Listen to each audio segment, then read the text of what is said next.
And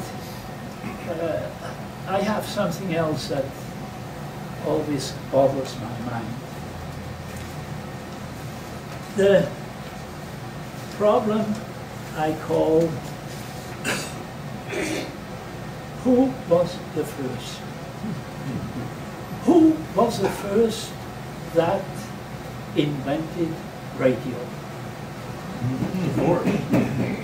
Aha! This is a real difficult question. There are many, not many, but there are quite a number of people that claim that they were the inventor of radio. Now, you have to make a definition of what you mean by inventing radio.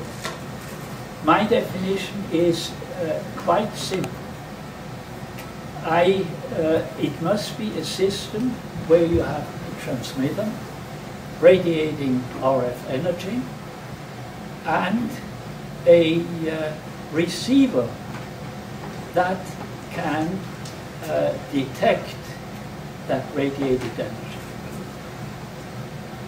Now, names have been proposed like Runcroft, Popov, Marconi, and quite a number of others. I would like to give a little honor to the man who, in my opinion, was the first one that built a radio. This man was a young man, about age 35.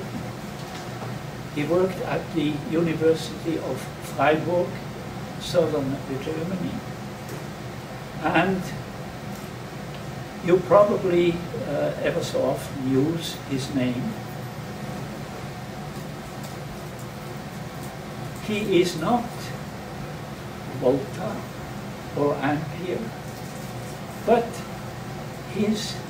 the first letter of his name is on quite a number of pieces of equipment. Does anybody have an idea who that could be? Hertz. Hey, who knew that? This is great. You get the bag of jelly beans. Because I think that there is not too much knowledge of Hertz. So I brought two books. One, biography of Hertz, and the other one, a book on the experiments that Hertz conducted, in which he proved the correctness of Maxwell's equation. Now, here is the biography.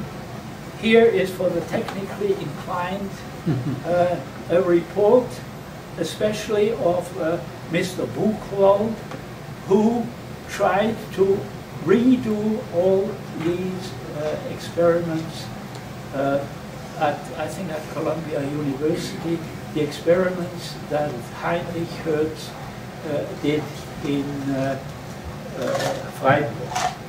Now, I must apologize. I have had a little book about that size in which all his equipment was photographed. And the thing that impressed me the most was one photograph where he had a parabolic reflector in the center. He had a spark gap, and a distance away there was another parabolic reflector, and in there was another spark gap. And when the signal was turned on in the transmitter, which was with a Runcroft coil, the signal propagated and series of sparks occurred at the receiver. Now, to me, that is really, and no connecting wires. I think that's important. To me, that, I think, is really the invention of radio. That, however, he was very unfortunate. He had blood poisoning and he died at the age of 37. If you try to imagine what that guy would have done 10 years earlier than Marconi, I'm sure he would have realized the way that one could transmit information over the high frequency waves. Okay, so here are the two books. They are not in German, I must say, because I knew then nobody would read it. But they are. Oh, we got one over here. One or two. Yeah, we've got a few on the shelf.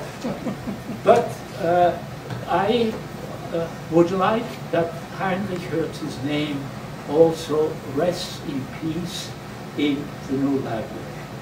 Okay. I don't know if you realize, Max, that we are actually maybe just a little more advanced than maybe you think.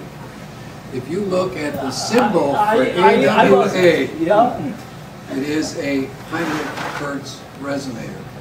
Years ago, when many of us wanted to pay homage to who we felt was the first developer of what was known as radio communication, we had all kinds of contests. And I think I'm the only one left in this room that remembers that.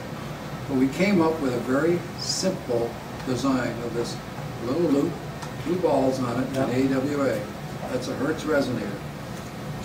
Yeah, yeah. And that's our quiet way of paying homage to Mr. Hertz. Right. So I think the people which think that Marconi was the first one, I think they will accept the fact that somebody else was doing something similarly a little earlier. A little early. Yeah. And since we talk about books, here is my copy that AT&T assigned to me personally. And now I think we come to the last part of my little speech. I had the honor of cutting the ribbon. You will have the honor of receiving another little check. Thank you very much. And it's an honor and a privilege to have you here.